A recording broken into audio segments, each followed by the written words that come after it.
in the faraway mountains of Oregon, where trees grow so thick they block the sun even in the middle of the day, there's a place that people from there do not like to talk about. Crater Lake in 1903 was a town of only 300 people, living by cutting down trees and hunting. It was a place where secrets could be hidden as deep as the roots of 100-year-old sequoia trees. The story I'm going to tell you started in these wild lands, where being alone changed regular people into something very different. It is one of the most upsetting stories I have ever heard about the edges of human behavior, about how far a family will go to keep their worst secrets safe. On a lonely piece of land 15 miles from the closest town, two twin brothers and sisters made a choice that would surprise any person living in a civilized society. But what was found years later, hidden in the dark parts of their house, would show that some terrible things are much worse than anyone could think of. Tell me in the comments where you're watching from.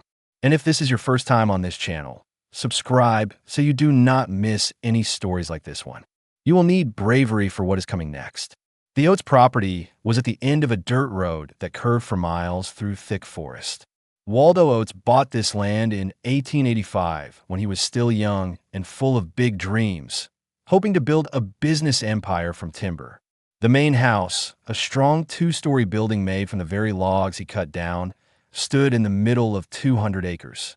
Waldo was known in the area as a man who worked hard but was very quiet. His wife died giving birth to the twins in 1884, leaving him to raise Phoebe and Wilbert by himself. The closest neighbors lived 3 miles away, and even then they almost never saw the Oates family in town. The family lived mainly from the sawmill Waldo built on the land, selling wood for building things in the area. Phoebe and Wilbert grew up almost completely cut off from the rest of the world. They were pale children with almost white blonde hair and sharp blue eyes. From a very young age, they showed a strange bond that made any visitor feel uneasy.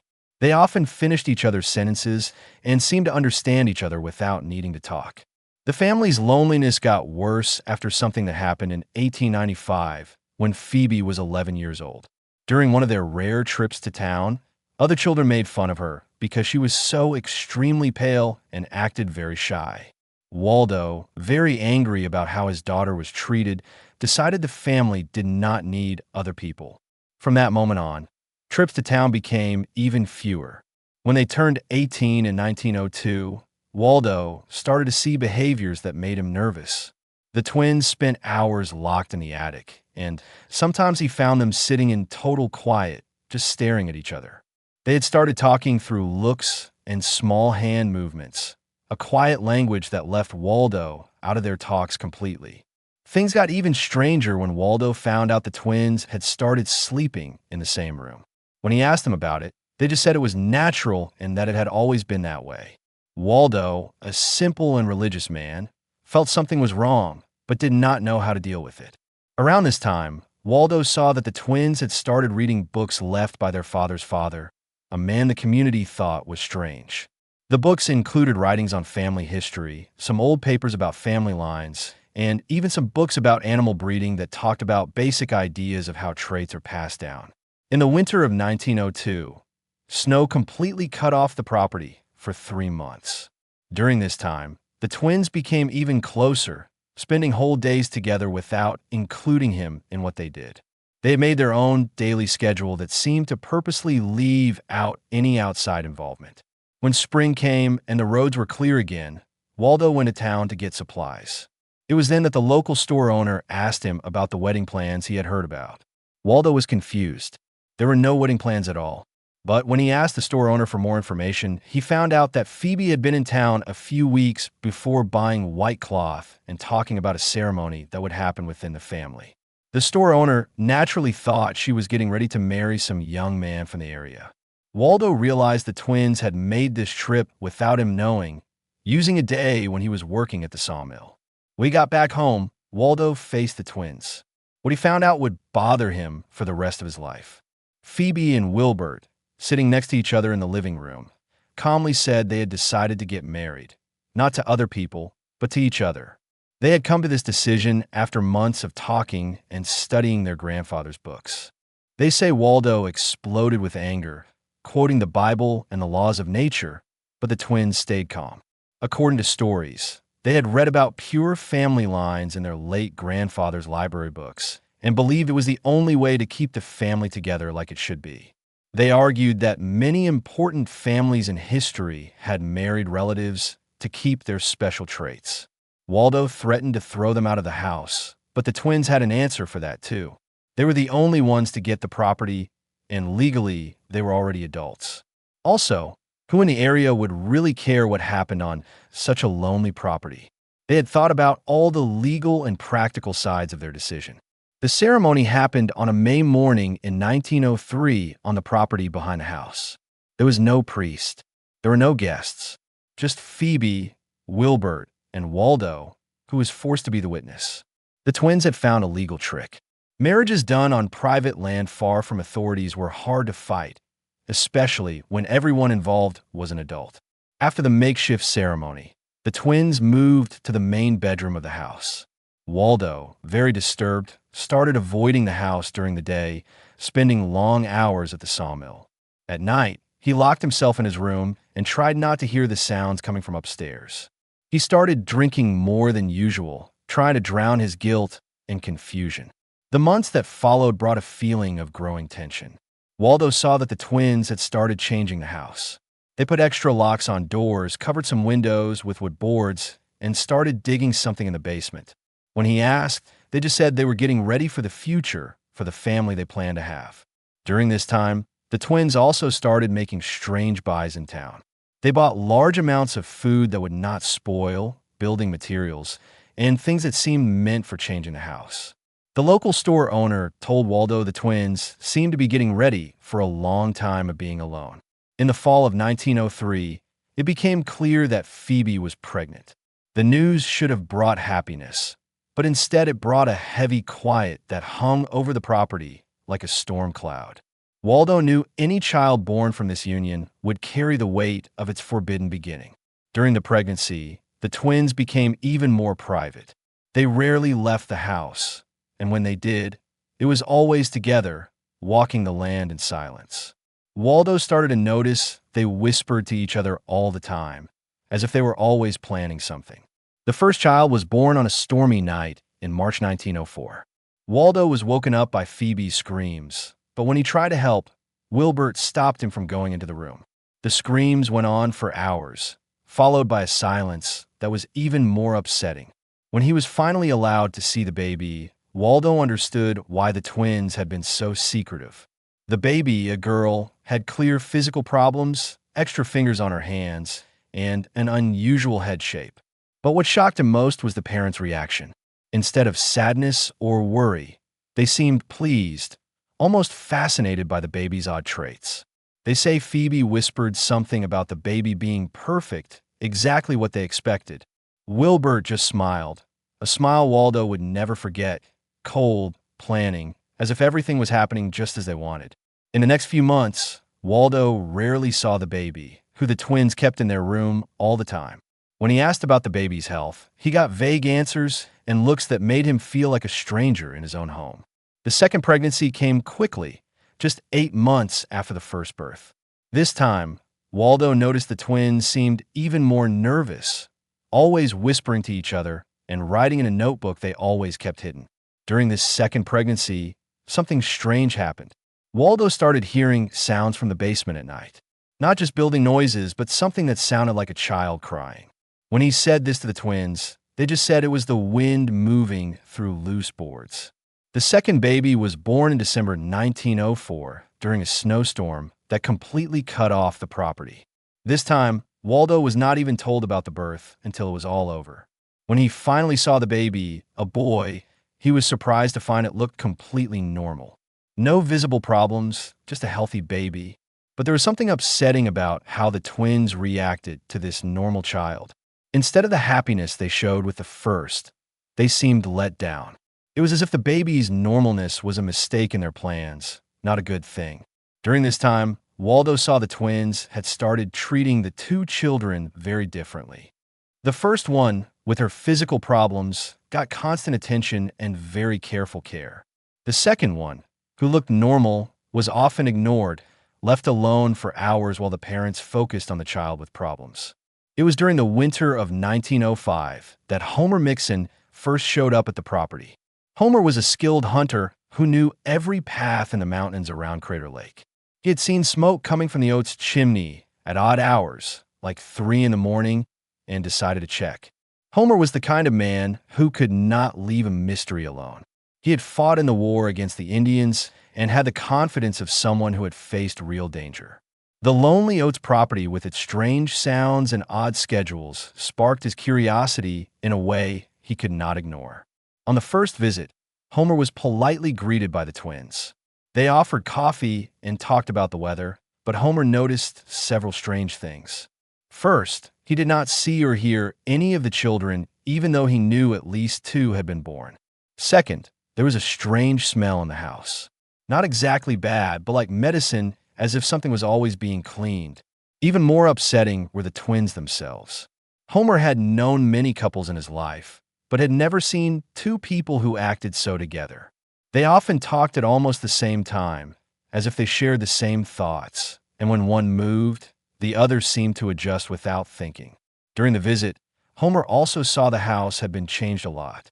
Several windows had been covered with boards, new locks had been put on, and there were signs of recent building in the basement. When he asked about the changes, the twins said they were making the house better for their growing family. Homer asked to use the bathroom and used the chance to look around the house a bit. It was then he heard something that made him stop in the middle of the hallway. The clear sound of a child crying coming from somewhere under his feet. But when he went back to the living room, the twins were talking normally, as if nothing happened. When Homer casually said he heard a baby crying, the twins' reaction was immediate and disturbing.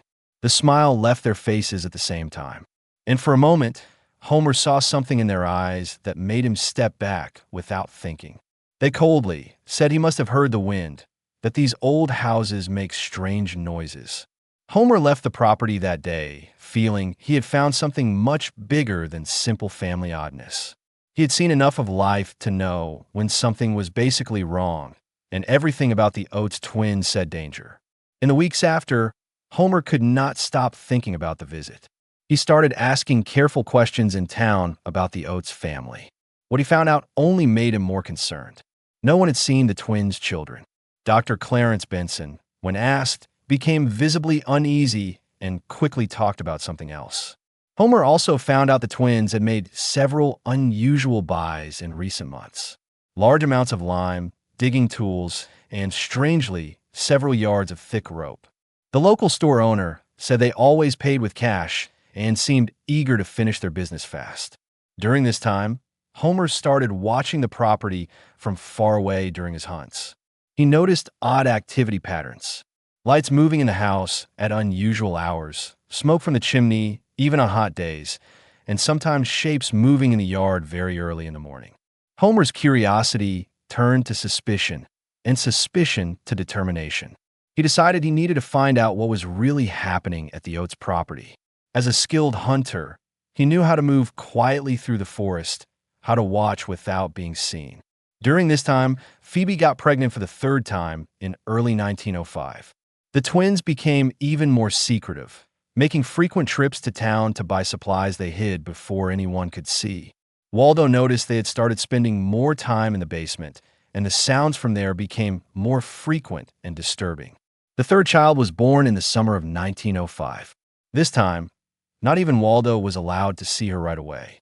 When he finally saw the baby, a girl, he was shocked to see the physical problems were even worse than the first child's. The baby had clear trouble breathing and obviously not normal physical growth. But what upset Waldo most was realizing the twins seemed to be carefully writing down every part of their children's growth. They took constant notes, measured parts of the baby's bodies, and talked about physical traits as if they were scientists watching test subjects. During this time, Waldo also noticed the twins had started calling the children not by names, but by numbers or traits. The first was the special one, the second was the failure, and the third was the improved one. This clinical and inhuman language deeply disturbed him. At the end of February 1905, Homer made his second and last visit to the Oates property. This time, he did not knock on the front door. Instead, he waited until early morning and came to the house through the trees, moving with the skill of someone who had spent decades hunting in the mountains. What Homer saw that night would change everything, but he never got the chance to tell anyone. Through a basement window the twins had forgotten to cover completely, he saw something that made him question his own sanity. The basement had been split into sections, and in each section there were signs someone lived there. Small spaces that seemed made to keep something or someone inside. Homer saw the twins moving between these sections, carrying food and water, as if they were taking care of animals. But the sounds from inside the sections were not from animals. They were clearly human, clearly from children. Homer realized with horror the twins were keeping their own children locked in the basement, as if they were lab specimens. But Homer Mixon never left that property again. People noticed he was missing 3 days later when he did not show up for a planned hunt with friends. A search was organized, but they never found Homer or any clue about what happened to him. The only thing they found was his rifle left in the forest about a mile from the Oates property. When asked about Homer, the twins seemed truly surprised and worried. They offered help with the search and said they hoped he would be found safe. Their acting was so good that at first no one suspected they were involved in the disappearance. But from that moment, a dark story started to grow around the Oates property. People started whispering the family protected their secrets with deadly force, that anyone who got too close simply vanished. Phoebe's fourth pregnancy happened at the end of 1905, and the baby was born in the spring of 1906. This time, not even Waldo knew about the birth until weeks later. When he finally saw the baby, a boy, he found it looked physically normal, but there was something disturbing about how it acted. The baby rarely cried, rarely moved, and had an empty stare that did not seem to look at anything.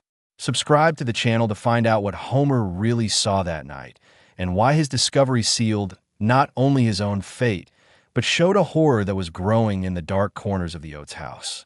Homer Mixon's disappearance created a feeling of quiet fear that spread through the Crater Lake community like a sickness. People started avoiding not just the Oates property, but the whole area around it. Skilled hunters who once walked those mountains freely started going miles out of their way to avoid that place. In the months after Homer disappeared, the twins became even more isolated and secretive. Waldo noticed they had started making more big changes to the house. The basement, especially, seemed to always be under construction. He heard building sound from there at night, but when he tried to look, he found the door locked. During this time, something disturbing happened to Waldo. He started having constant nightmares about sounds from a basement. Not just children crying, but noises he could not name. They were sounds that seemed like a mix of moaning, scratching, and something like furniture being dragged. When he woke up sweating and went to look, he always found the house completely silent. Waldo also started to notice his own health was getting worse. He was always losing weight, got shakes in his hands, and had trouble focusing on work at the sawmill. The workers he sometimes hired said he seemed haunted, always looking over his shoulder, as if expecting to see something terrible. Phoebe's fifth pregnancy happened at the end of 1906, and this time, Waldo noticed the twins seemed especially nervous. They spent hours whispering, writing in notebooks they always kept hidden, and making frequent trips to town to buy mysterious supplies. Dr. Benson, who had avoided the property since Homer disappeared, started getting disturbing reports from people who passed near the area. A lumberjack said he heard many children's voices from the property very early one morning. Some crying, others making sounds he said were not completely human. Another report came from a traveling salesman who got lost in a storm and looked for shelter near the property. He said he saw Wilbur carrying something wrapped in sheets to the basement very early in the morning, something that moved and made muffled noises. When the salesman tried to come closer to offer help, Wilbert saw him and made threatening hand signs for him to stay away.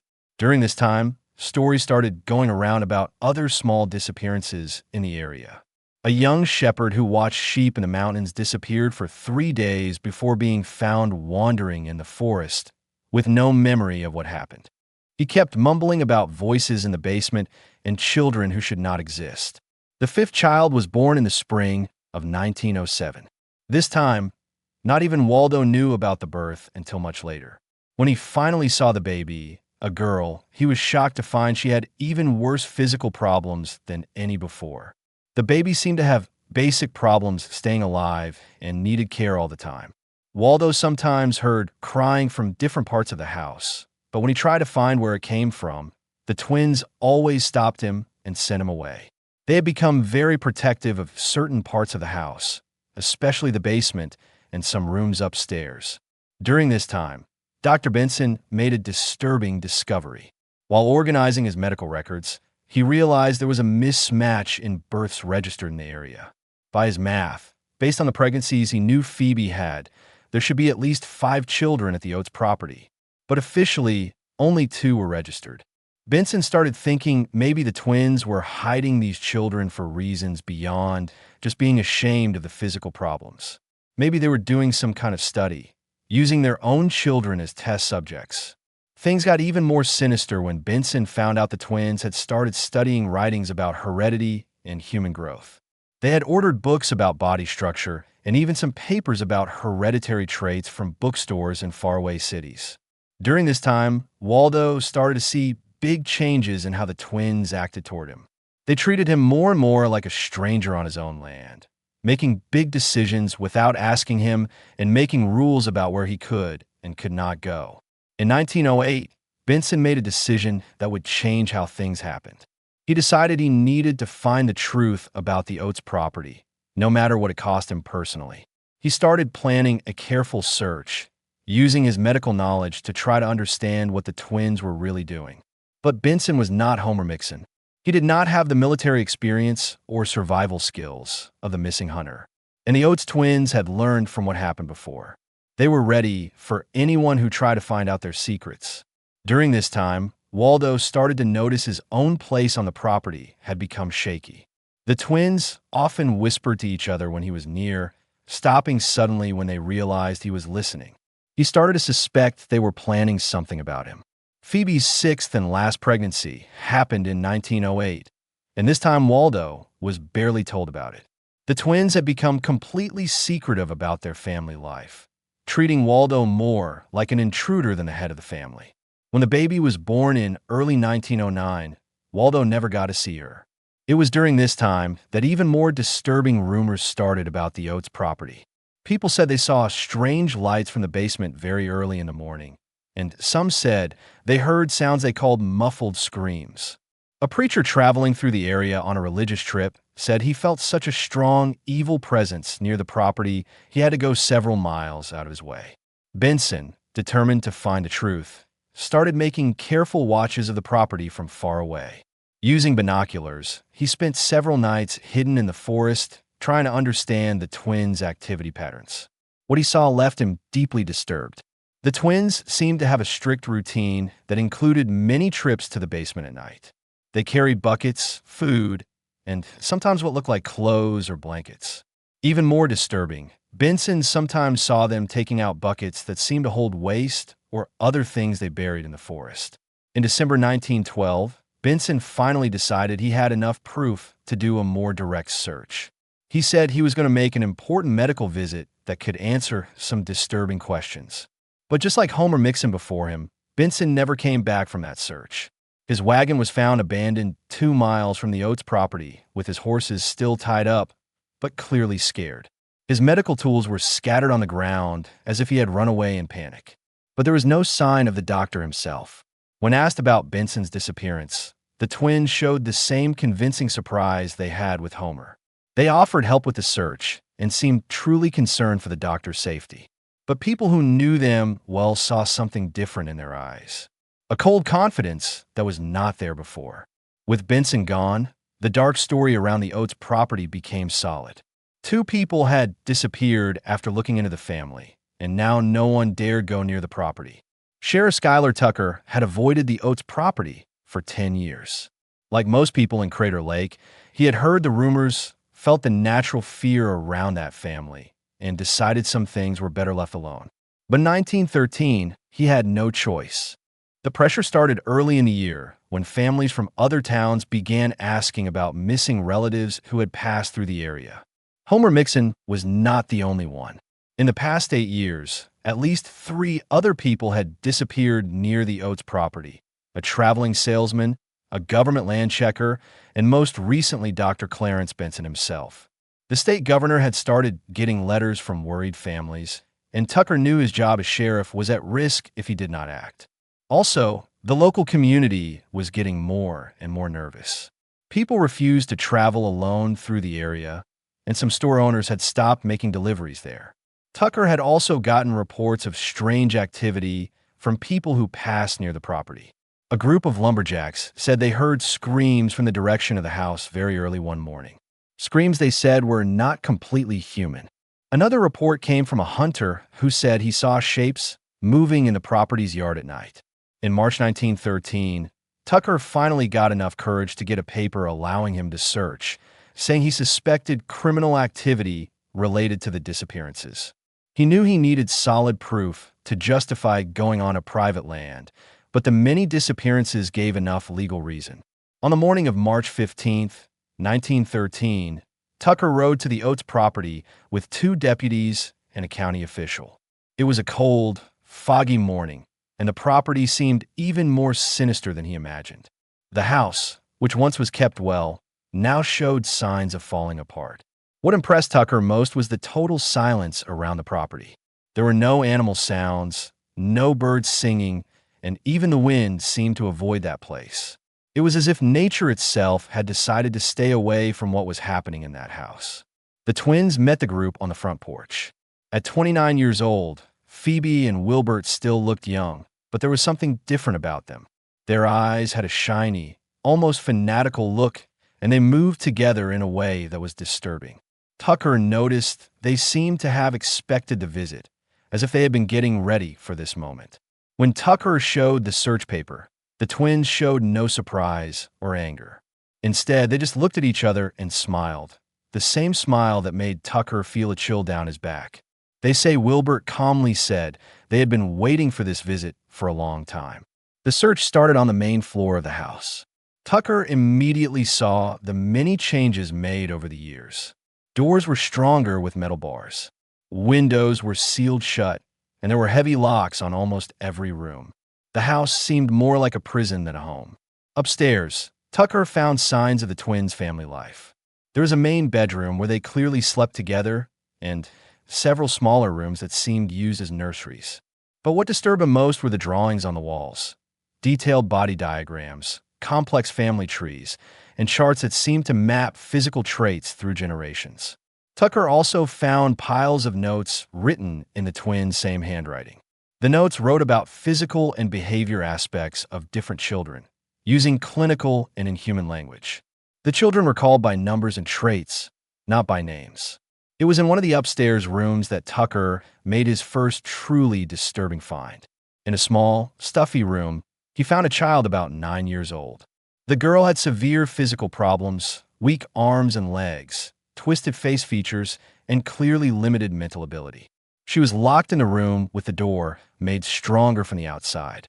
The child looked like she did not get enough food and was scared, making unclear sounds when she saw the strangers. Her clothes were dirty, and there were signs she had been kept like that for a long time. The room had only a small window covered with boards, and the smell was sickening. When Tucker faced the twins about the locked-up child, they stayed calmly unmoved. According to reports, Phoebe said the girl was dangerous to herself, and being locked up was for her own safety. Wilbert would have added that Tucker did not understand the special nature of their children. Tucker ordered the door opened right away, but when his deputies tried to go near the child, she started screaming. Not normal fear screams, but sharp, high sounds that seemed almost animal. The child had clearly lost the ability to talk normally. The search went on to the ground floor, where Tucker saw the kitchen had been partly changed into something like an observation area. There were simple tools, jars with unknown liquids, and piles of detailed notes about physical growth and hereditary traits. But it was when Tucker went down to the basement that he found the true size of the horror that had been growing on the Oates property for almost 10 years. The basement had been completely changed into a series of makeshift rooms, each with stronger doors and small holes for air. In the first room, Tucker found a boy about 8 years old. Physically, the child seemed fairly normal, but when Tucker tried to talk to him, it was clear there was severe mental slowness. The boy just stared, making the same hand movements over and over. The second room held a girl about 7 with physical problems like the child upstairs. She was in worse shape, so underfed she was just skin and bones, with open sores on her wrists where ropes had cut her skin. When she saw Tucker, she tried to hide in the darkest corner. The third room was empty, but there were clear signs someone had been there recently. The floor was covered in dirty straw. There were ropes tied to the wall, and a sickening smell Tucker knew was from something dead. On the wall, someone had carved marks, hundreds of them, as if counting days or trying to stay sane. It was in the fourth room that Tucker made the discovery that would haunt him for the rest of his life. In the darkest corner, partly hidden under a pile of rags, he found the dead remains of a small child. The body was very decomposed, but you could still see the child died in terrible conditions. There were signs the child had tried to escape before dying. The fingernails were broken and there were desperate scratches on the wooden walls. The body was curled up as if the child died, trying to protect itself. When Tucker faced the twins about the body, they did not deny it was there. Instead, according to reports, Wilbert calmly said not all specimens survived the process. Phoebe would have added that death is part of observing, just like life. It was then Tucker understood the true nature of what had been happening on the Oates property. It was not just a case of neglecting or even hurting children. The twins had been doing deliberate studies on their own children, treating them like test subjects instead of human beings. The notes Tucker found confirmed his worst fears. The twins had been carefully writing about each child's growth, recording physical problems, measuring mental abilities, and even testing different kinds of confinement to see how the children reacted.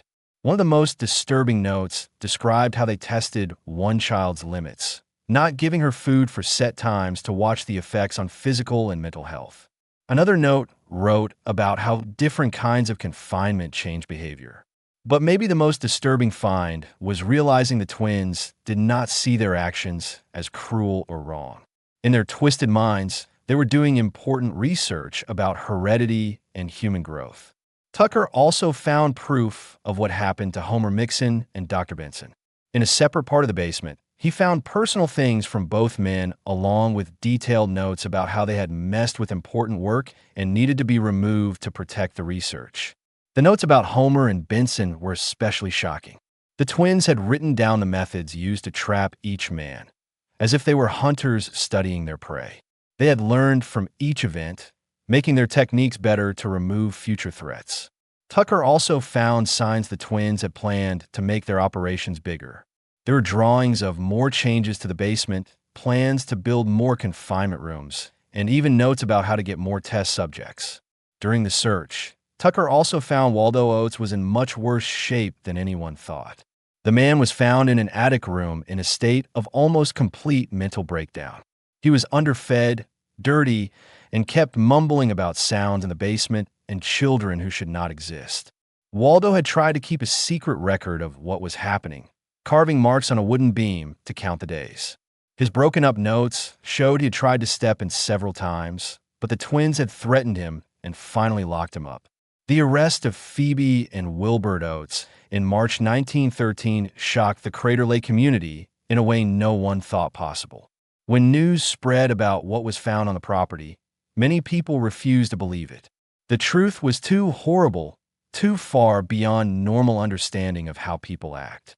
The 4 living children were taken from the property in conditions that left even experienced deputies visibly shaken. The 9-year-old girl, who had spent most of her life locked up, could not walk right and had developed more physical problems for being confined so long. The 8-year-old boy, even though more normal physically, had the mental ability of a much younger child and seemed unable to talk basically. He had developed odd repetitive behaviors, always rocking, hitting his head on walls, and making rhythmic sounds that seemed his only way to calm himself. The 2 youngest children, found in the basement, were in even worse shape. The 7-year-old girl weighed less than 40 pounds and had infected S. He did not answer to his name and seemed to have forgotten how to be human. When they tried to feed him, he ate like an animal, using only his hands. A woman doctor who specialized in childcare was brought from Portland to check the children. She said their condition was the worst she had seen in a 20-year career. It was guessed the children had been kept captive for years, maybe since birth. But maybe more disturbing than the children's physical condition was how they acted. They seemed unable to form normal emotional connections with other people, reacting to attempts at kindness with fear or violence. They had developed strange habits and refused to be separated from each other. The children also showed signs they had been trained to obey specific commands. When someone clapped twice, they immediately curled into a ball. When they heard heavy footsteps, they automatically moved to room corners. During questioning, Phoebe and Wilbert kept the same disturbing calm they showed during the search. They did not deny any accusations, but also showed no guilt or understanding their actions were wrong. According to questioning reports, Wilbert said they had been exploring the limits of human heredity, and their children were unique study subjects because they came from the same bloodline. He truly believed his children's physical problems and mental limits gave valuable information about how genetic traits are passed through generations. Phoebe, in turn, would have described the captivity conditions as controlled environments needed for precise observation. She did not see confinement and isolation as cruel, but as needed tools to control variables. During questioning, it also came out the twins had planned their actions for years before even getting married. They had studied cases of same bloodline families, researched hereditary physical problems, and even visited places for people with disabilities to watch other cases. The bizarre nature of the crimes, mixed with the perpetrator's scientific coldness, caught the public's imagination like few criminal cases had. The Oates twins trial became a regional sensation, drawing curious people from nearby towns. During the trial, prosecutors showed proof the twins had planned their observations for years before marrying. They had studied writings on heredity, written letters to people with theories about human improvement, and even visited places for people with disabilities to watch other cases.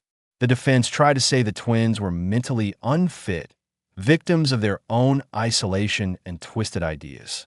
They brought experts who talked about the effects of extreme isolation on the human mind and about how same bloodline breeding could have affected the twins' own sanity. But prosecutors showed their actions were deliberate, planned, and done with precision over almost 10 years.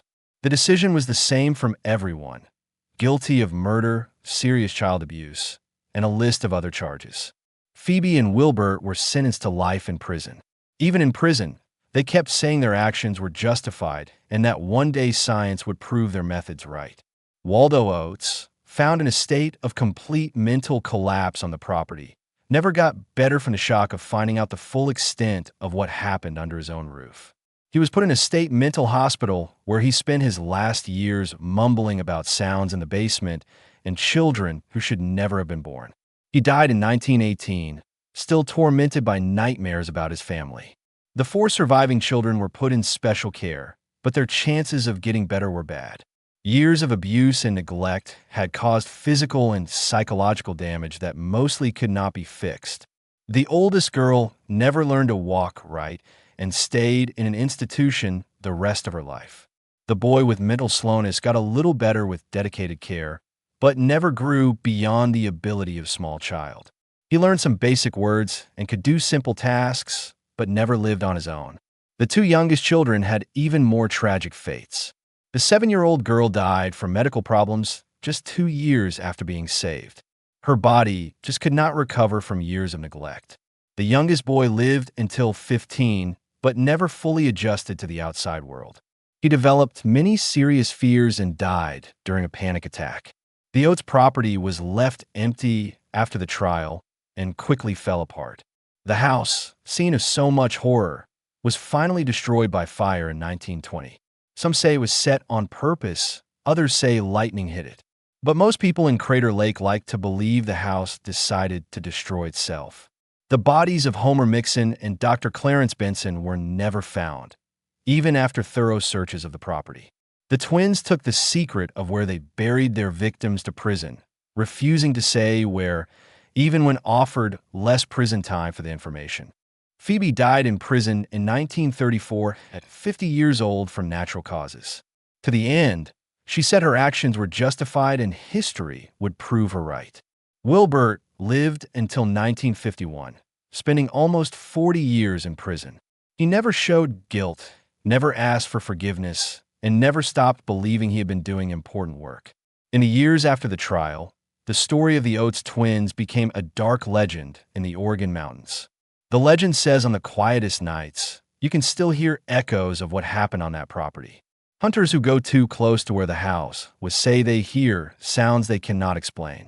Muffled moans, scratching, and sometimes what seems like children crying, carried by the wind. Some older Crater Lake residents whisper the forest around the old property was never the same again. Trees grow oddly there, twisted and sick, as if the ground itself was poisoned by what happened. Animals avoid the area, and even the most skilled hunters say they feel uneasy going near the place.